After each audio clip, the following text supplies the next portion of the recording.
नमस्कार, मैं हूं सत्यपाल और आप देख रहे हैं CWB हिंदी न्यूज। आज 5 फरवरी 2023 दिन रविवार। आइए सबसे पहले एक नजर डाल लेते हैं दिन भर की सुर्खियों पर। हरियाणा में वन्य प्राणी निरीक्षकों की भर्ती होगी जल्द, पहली बार महिलाओं को भी मिलेगा मौका। राशन कार्ड धारकों के लिए बड़ी खुशखबरी, बताएंगे पूरी खबर। घर में मृत मिली सिंगर वाणी जयराम पद्म भूषण से पिछले महीने सम्मानित हुई। 73 साल की उम्र में निधन, 10,000 से ज्यादा गाने गाए। जींद में ऑटो रिक्शा चालकों ने बढ़ाया किराया, नया बस स्टैंड से लेकर रेलवे स्टेशन तक 30 रुपए, तो वहीं शहर में लगेंगे 20 रुपए। दिल्ली में केजरीवाल के खिलाफ बीजेपी का प्रदर्शन, आम आदमी पार्टी ऑफिस का घेराव, शराब घोटाले को लेकर सीएम से इस्तीफे की मांग। अमेरिका में आर्कटिक ब्लास्ट, -79 डिग्री पहुंचा तापमान, ठंड के चलते स्कूलों में छुट्टी। मेन राज्य में 42 साल बाद इतनी सर्दी। 10 साल पुराने आधार कार्ड को अपडेट कराना हुआ जरूरी, जानिए पूरी खबर। हरियाणा में आम आदमी पार्टी का बड़ा ऐलान, बताएंगे पूरी खबर। हरियाणा में सरकारी कर्मचारियों की बल्ले बल्ले, जानेंगे क्या है बड़ी खुशखबरी। पाकिस्तान में विकिपीडिया बैन, इस निंदा से जुड़ा कंटेंट हटाने के लिए 48 घंटे दिए थे, वेबसाइट ने कोई जवाब नहीं दिया, इसलिए पाकिस्तान में विकिपीडिया बैन कर दिया गया। और अब खबरें विस्तार से।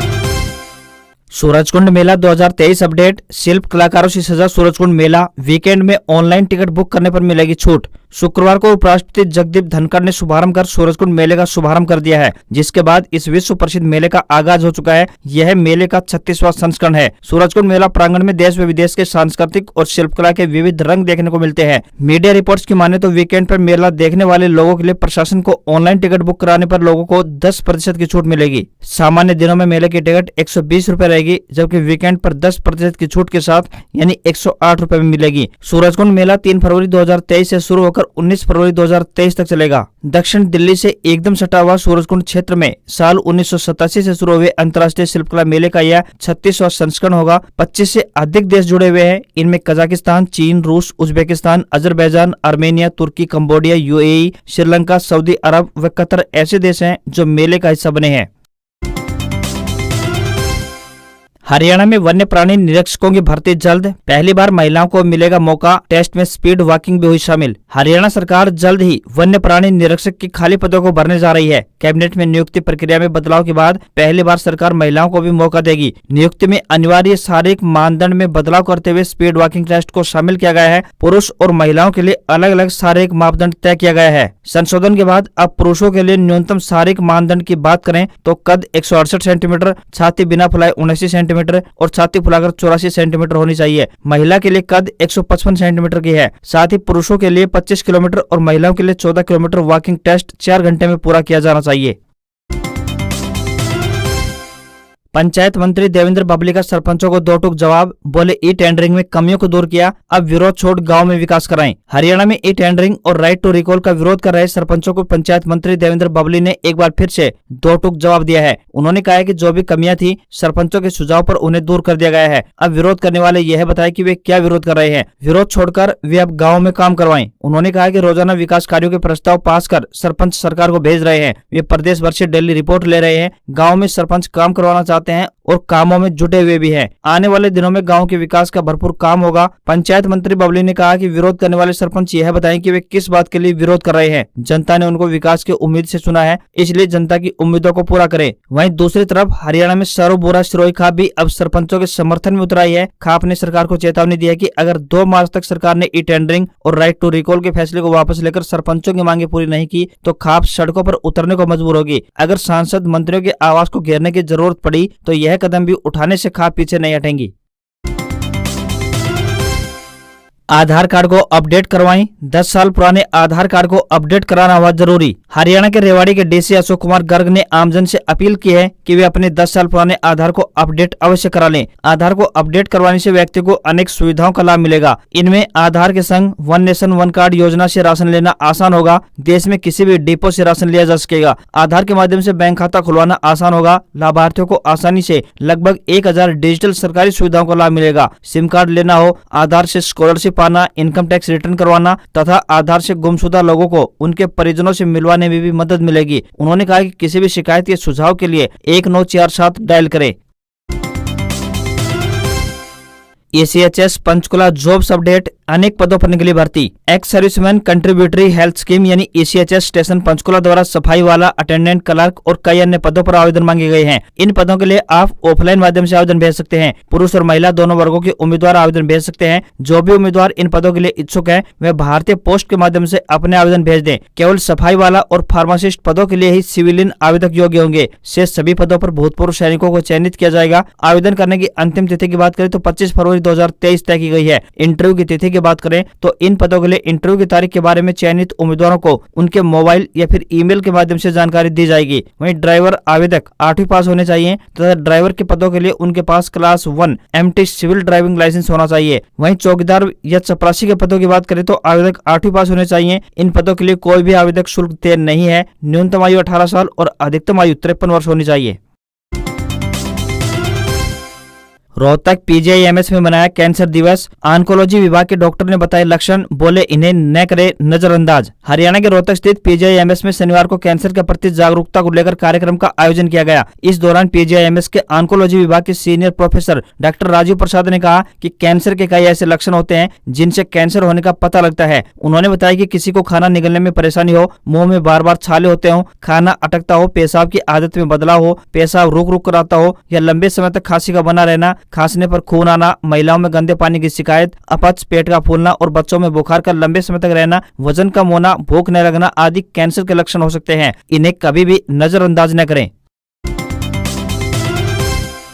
बीजेपी सांसद का भूपेंद्र हुड्डा पर कटाक्ष। अरविंद शर्मा बोले कांग्रेस में सुधार नहीं, कैसे बनेगी सरकार, यह सिर्फ सपना। हरियाणा के रोहतक में भाजपा सांसद डॉक्टर अरविंद शर्मा ने पूर्व सीएम भूपेंद्र सिंह हुड्डा व कांग्रेस पर निशाना साधा है। उन्होंने कहा कि भूपेंद्र सिंह हुड्डा हरियाणा में कांग्रेस सरकार बनने का दावा कर चुके हैं। वहीं पलटवार करते हुए सांसद डॉक्टर अरविंद शर्मा ने कहा कि कांग्रेस में कोई सुधार नहीं हुआ है, अब कांग्रेस की स्थिति पहले वाली भी नहीं रही तो उनकी सरकार कैसे बनेगी। ये तो सिर्फ कांग्रेस नेताओं का सपना है और किसी को भी सपना लेने से कौन रोक सकता है। उन्होंने कहा कि सभी को पता है कि भ्रष्टाचार के चलते ही कांग्रेस सत्ता से गई थी और अभी भी कांग्रेस में कोई सुधार नहीं हुआ है। उन्होंने कहा कि टेंडरिंग को लेकर सरपंचों का अपना पक्ष है और सरकार का अपना पक्ष है। सरपंचों को विकास कार्य करवाने चाहिए और विकास कार्यों में पारदर्शिता भी बेहद जरूरी है। सरकार की सोच है कि जनहित में चलाई जाने वाली योजनाओं का लाभ प्रत्येक व्यक्ति तक पहुंच पाए।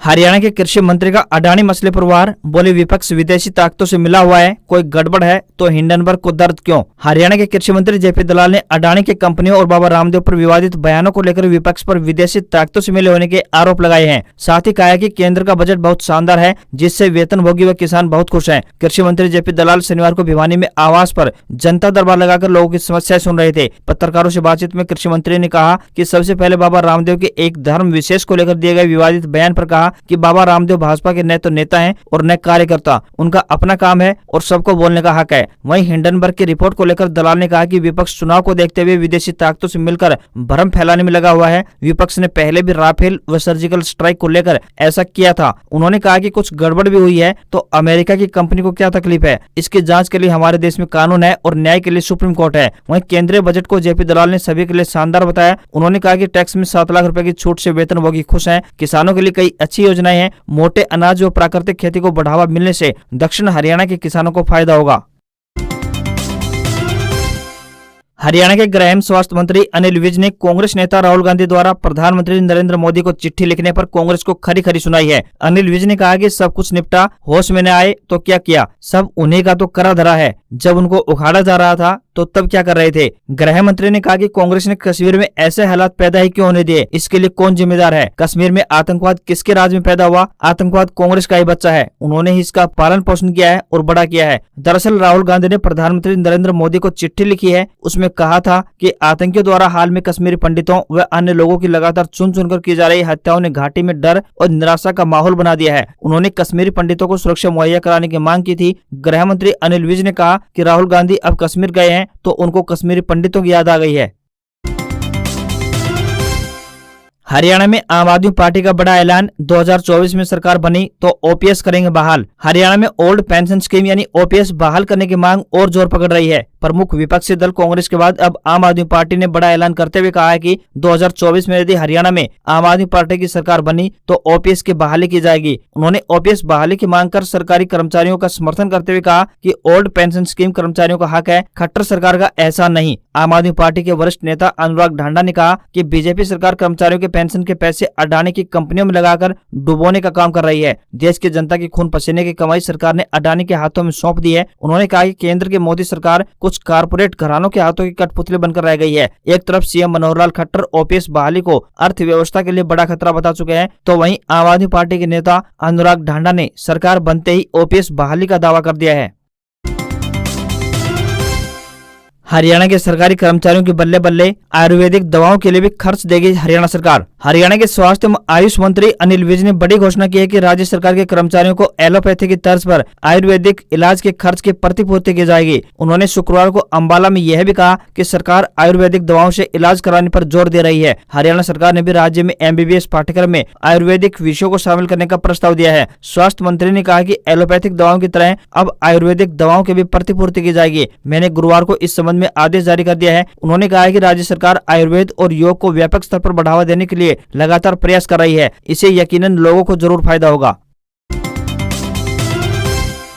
हरियाणा सरकार का बड़ा फैसला, अब मातृभाषा में जारी होंगे विधानसभा नोटिस, इस दिन पेश होगा बजट। बजट से पहले हरियाणा सरकार ने एक बड़ा फैसला लिया है। राज्य सरकार ने कहा है कि हरियाणा विधानसभा अब पूर्ण रूप से हिंदी भाषी होगी। विधानसभा के 2023-24 बजट सत्र से इस ओर कदम बढ़ाए जाएंगे। सभी नोटिस, बिल व जरूरी दस्तावेज हिंदी भाषी होंगे। इससे पहले विधानसभा पेपरलेस यानी ई विधानसभा का रूप ले चुकी है। हरियाणा विधानसभा का बजट सत्र 20 फरवरी से शुरू होने जा रहा है। बजट 23 फरवरी को विधानसभा में पेश किया जाएगा। यह बजट सत्र 2 चरणों में होगा। सत्र का पहला चरण 20 से 23 फरवरी तक चलेगा, जबकि सत्र का दूसरा चरण की बात करें तो 16 से 21 मार्च तक चलेगा। 24 फरवरी से लेकर 15 मार्च तक 12 दिन का अवकाश रहेगा। सीएम मनोहर लाल की अध्यक्षता में कैबिनेट बैठक में बजट सत्र की तारीखों के अलावा और भी कई मुद्दों पर मुहर लगी हुई है। सीएम मनोहर लाल खट्टर के मुताबिक इस बार का बजट हर वर्ग के लिए कल्याणकारी होगा।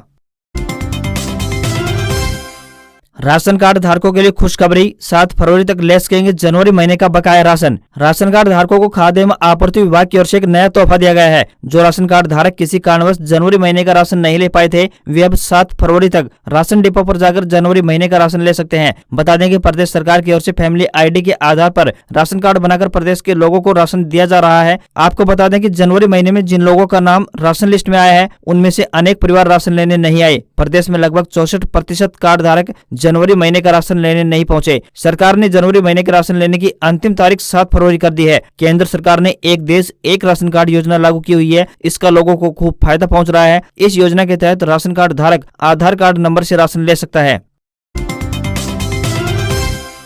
अग्निवीर भर्ती अपडेट, अग्निपथ योजना के तहत ऑनलाइन आवेदन प्रक्रिया हुई शुरू। अग्निपथ योजना के तहत 2023-24 के तहत ऑनलाइन आवेदन प्रक्रिया प्रारंभ हो गई है। ऑनलाइन परीक्षा के लिए आवेदन 10 फरवरी से लेकर 11 मार्च तक किए जाएंगे। यह जानकारी देते हुए सेना भर्ती कार्यालय चरखी दादरी के निदेशक कर्नल आनंद साकले ने बताया कि वर्ष 2023-24 के लिए अग्निवीरों की भर्ती 2 चरणों में संपन्न करवाई जाएगी। पहले चरण की बात करें तो ऑनलाइन कंप्यूटर आधारित लिखित परीक्षा होगी और दूसरे चरण में भर्ती रैली होगी। ऑनलाइन आवेदन की प्रक्रिया 11 मार्च 2023 के बाद बंद कर दी जाएगी। उन्होंने बताया कि भिवानी, चरखी दादरी, महेंद्रगढ़ व रेवाड़ी जिले के जिन युवाओं का जन्म 1 अक्टूबर 2002 से लेकर 1 अप्रैल 2006 के बीच हुआ है और जिन्होंने 10वीं या फिर 12वीं की कक्षा उत्तीर्ण की है और जो उम्मीदवार कक्षा 10वीं और 12वीं कक्षा की बोर्ड परीक्षा में उपस्थित हुए हैं और परिणामों की घोषणा की प्रतीक्षा में हैं, वे भी आवेदन करने के लिए पात्र होंगे। उन्होंने सभी अभ्यर्थियों से अनुरोध किया है कि वे किसी भी तरह की भर्ती संबंधित अफवाह पर ध्यान न दें और भर्ती के दौरान दलालों से सावधान रहें। गोल्ड प्राइस अपडेट, सोना चांदी खरीदारों की चमकी किस्मत, 1000 रुपए तक लुढ़क गए दाम। पिछले कई दिनों से महंगाई की मार झेल रहे सोना चांदी खरीदारों के लिए अच्छी खबर है। बुधवार 1 फरवरी को पेश बजट 2023 के बाद पहली बार सोना व चांदी के दाम में गिरावट दर्ज की गई है। इससे पहले बजट में सोना व चांदी को लेकर की गई घोषणाओं के बाद सोने व चांदी के दाम में महंगाई की आग लग गई थी। बजट के बाद लगातार दूसरे दिन तक सोने और चांदी की कीमतों में बड़ी तेजी दर्ज की गई थी, लेकिन तीसरे दिन यानी 3 फरवरी को सोने चांदी के दाम में बड़ी गिरावट देखने को मिली है। इस गिरावट के बाद सोना 58,000 रुपए प्रति 10 ग्राम और चांदी 70,000 रुपए प्रति किलोग्राम के मनोवैज्ञानिक स्तर के आंकड़े के नीचे आ गई है। इस गिरावट के बाद सोना 57,000 रुपए प्रति 10 ग्राम और चांदी 68,000 प्रति किलोग्राम के पास पहुंच गई है। आपको यहां पर बता दें कि 22 कैरेट वाला सोना 1,002 रुपए सस्ता होकर 52,934 रुपए प्रति 10 ग्राम के स्तर पर कारोबार कर रहा है। आज खबरों में बस इतना ही। देखते रहिए CWB हिंदी न्यूज। नमस्कार।